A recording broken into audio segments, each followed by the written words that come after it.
Oke, assalamualaikum warahmatullahi wabarakatuh. Selamat pagi, rekan-rekan. Kembali lagi kita berjumpa dalam kuliah ekonomi politik atau kajian ekonomi politik. Nah, bagaimana kemudian kabar kawan-kawan? Ya, yakin kawan-kawan dalam keadaan sehat dan selalu dalam lindungannya. Baik, pada pembahasan ekonomi politik atau kajian ekonomi politik, sebelumnya kita sudah membahas bagaimana kemudian paradigma, bahkan falsafah teori ekonomi politik dari yang kutub paling kiri dan sampai dengan kutub paling kanan, dari kutub sosialisme sampai dengan kutub liberalisme ya. Jadi kita ceritakan dari liberalisme klasik sampai sosialisme sebelum Marx dan sosialisme komunitas dan sebagainya. Nah, pada kesempatan kali ini kita akan membahas mengenai satu kajian dalam ekonomi politik ya. Jadi kajian ekonomi politik yang kemudian kita beri judul ekonomi politik kelembagaan.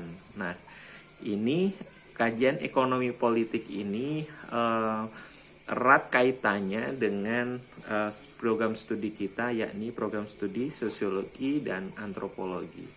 Nah,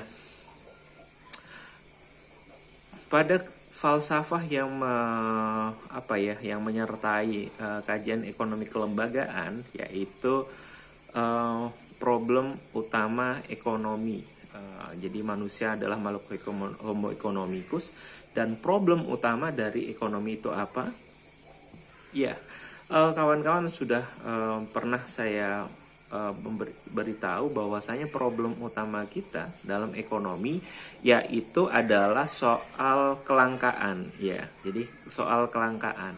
Problem utama ekonomi adalah soal kelangkaan. Bagaimana kemudian barang jika kemudian langka gitu kan, maka akhirnya akan sulit dicari. Akhirnya apa yang terjadi? Akhirnya ada kenaikan harga gitu kan. Nah, ini ada problem kelangkaan di pasar. Jadi barang itu langka di pasar, akhirnya apa yang terjadi? Akhirnya ada fluktuasi harga, ada kenaikan harga gitu kan. Nah, ini jadi ada siapa yang kemudian membuat itu terjadi? Itu kan ada broker, ada agen, dan ada pihak-pihak yang lain. Nah, jadi pertama adalah problem ekonomi pertama dalam ekonomi kelembagaan adalah bicara soal kelangkaan. Jadi seorang semakin langka itu semakin memiliki nilai tawar yang tinggi, gitu kan. Saya pernah bilang, jadi memiliki nilai ekonomi yang tinggi. Nah, yang kedua adalah soal pilihan gitu kan. Jadi manusia itu selalu dihadapkan pada sebuah pilihan, di mana misalnya dia akan selalu berpikir gitu kan, kata ekonomi politik awal Adam Smith misalnya adalah hiluk manusia, sifat dasar manusia, yaitu dia akan selalu berpikir bagaimana kemudian jika dia konsumen, dia akan selalu berpikir bagaimana memaksimalkan kepuasannya, dan juga jika dia produsen, dia akan selalu berpikir bagaimana dia kemudian memaksimalkan keuntungannya. Nah, inilah jadi ketika kemudian problem kelangkaan yang kemudian berintegrasi dengan soal pilihan, inilah yang terjadi. Bagaimana kemudian orang akan berpikir bagaimana memilih apakah kemudian dia akan membelanjakan atau tidak. Nah, seperti pada saat sekarang ini, pada saat pandemi saat ini, orang cenderung akan berpikir bagaimana kemudian dia akan wait and see ya kan. Dia akan lihat apakah kemudian dia akan membelanjakan uangnya ataupun tidak gitu kan. Banyak orang kemudian mengkeep uangnya gitu kan, takut nanti akan terjadinya gejolak atau resesi di negara kita akibat adanya COVID ini, akibat adanya krisis ini. Nah, inilah yang kemudian bicara soal pilihan dan kelangkaan. Nah, itulah problem utama di dalam ekonomi politik kelembagaan. Nah, ekonomi politik kelembagaan ini adalah adanya kelembagaan. Nah, kelembagaan ini adalah dalam artian institution. Institution itu bukan kemudian berarti hanya soal sebuah bangunan atau fisiknya saja gitu kan, bentuk nyatanya saja, tapi institution itu bisa kemudian dalam artian nilai normanya gitu kan. Nah, kemudian kita biasa kenal dengan istilah yang namanya pranata sosial, jadi pranata institusi sosial atau pranata sosial, dan ekonomi menjadi suatu lembaga institusi sosial.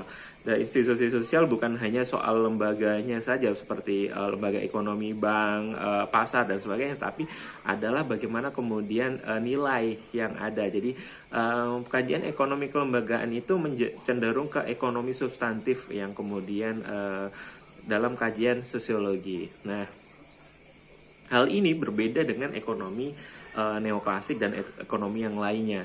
Jika kemudian pada era neoklasik ini kan ekonomi berdiri sendiri daripada politik. Nah, di dalam ekonomi kelembagaan ekonomi itu tidak bisa kemudian terlepas dari konteks sendiri, tetapi dia memanfaatkan semua disiplin ilmu dalam membahas permasalahan ekonomi, baik itu politik, baik itu sosiologi, antropologi dan sebagainya. Nah, itu. Yang kedua, jika kemudian neoklasik itu membahas dengan seluk-beluk pasar dengan pendekatan yang empiris, jadi tentang apa sih pasar itu, what is it, tentang market, jadi apa itu pasar gitu kan. Tapi kemudian di ekonomi kelembagaan itu bicara bagaimana kemudian mengapa itu pasar terjadi, ya. Jadi bagaimana kemudian pasar itu berjalan. Nah, ada relasi nggak sosial di dalam pasar tersebut. Nah, ini. Nah, yang selanjutnya adalah soal dia membahas tentang kelembagaan sebagai sebuah sistem politik. Nah, tetapi di sini ada di dalam ekonomi kelembagaan ini ada faktor-faktor non politis. Salah satunya adalah faktor sosiologis yang kemudian masukkan, jadi faktor sosiologis dimasukkan di dalam proses orang melakukan pilihan tadi, ya gitu. Jadi misalnya orang bertransaksi gitu kan, oh ternyata ada faktor selain faktor ekonomi saja, ternyata ada orang bertransaksi itu karena pekewuh gitu kan. Nah, inilah faktor sosiologis, faktor kultural juga.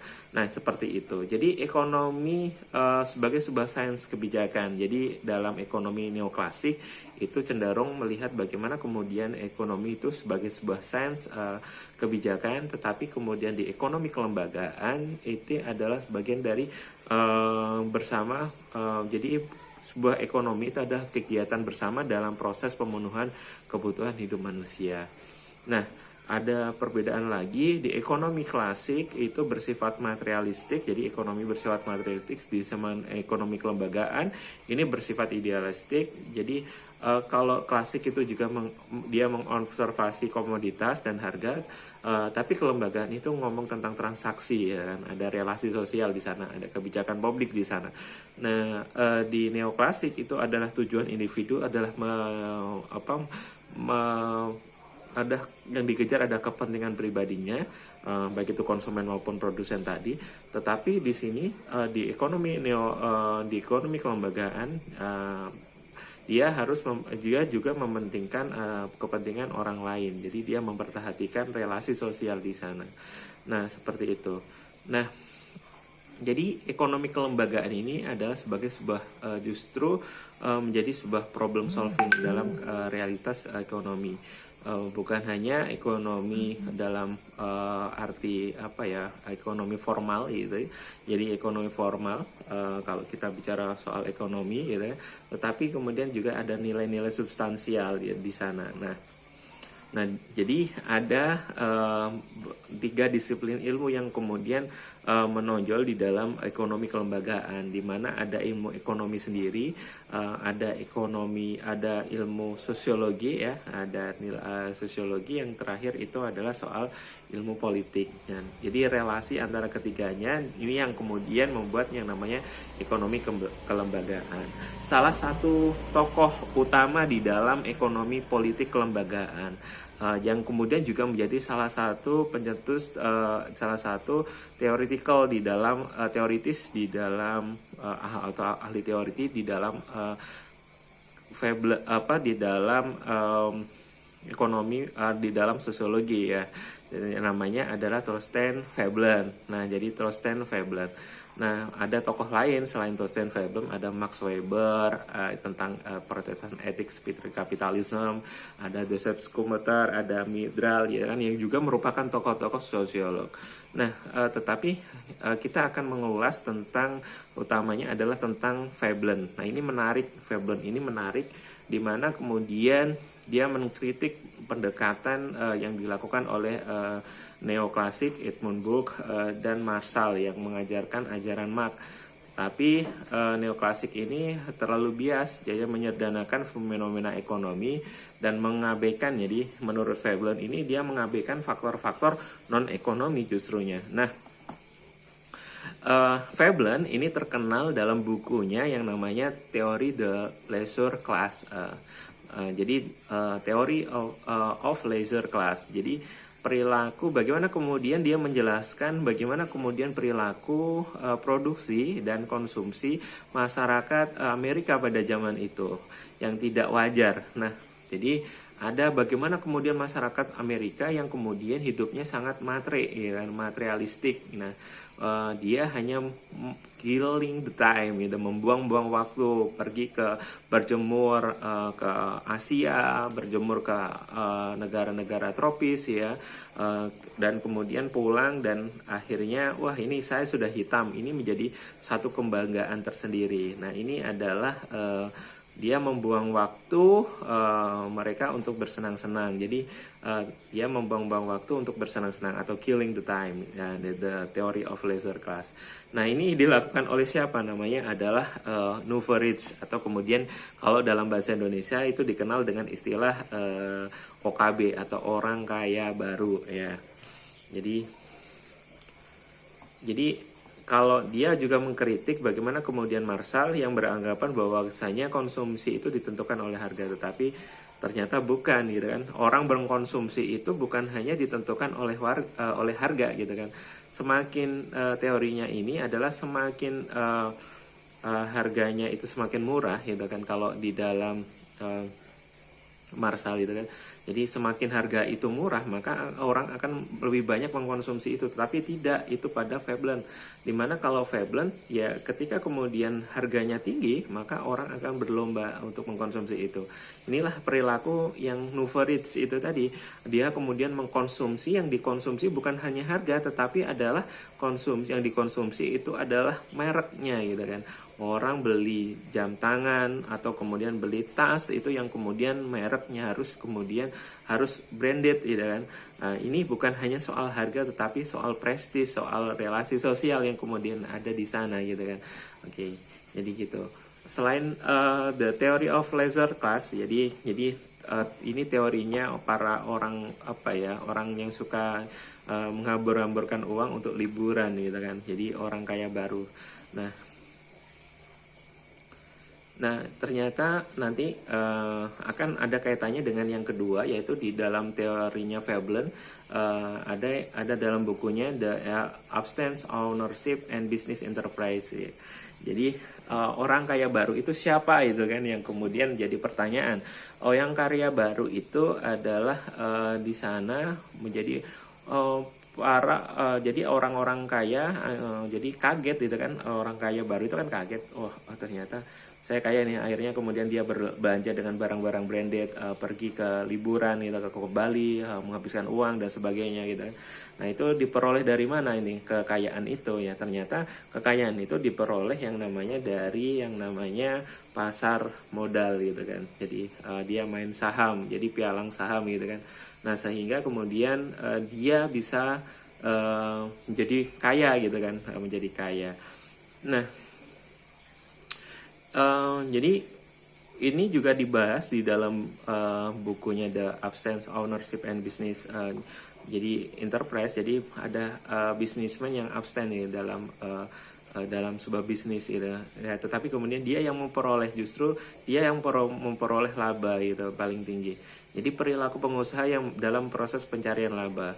Siapa dulu orang? Jadi orang dulu itu ingin memperoleh laba itu, jadi atau kemudian kita dalam teorinya Karl Marx mengumpulkan modal.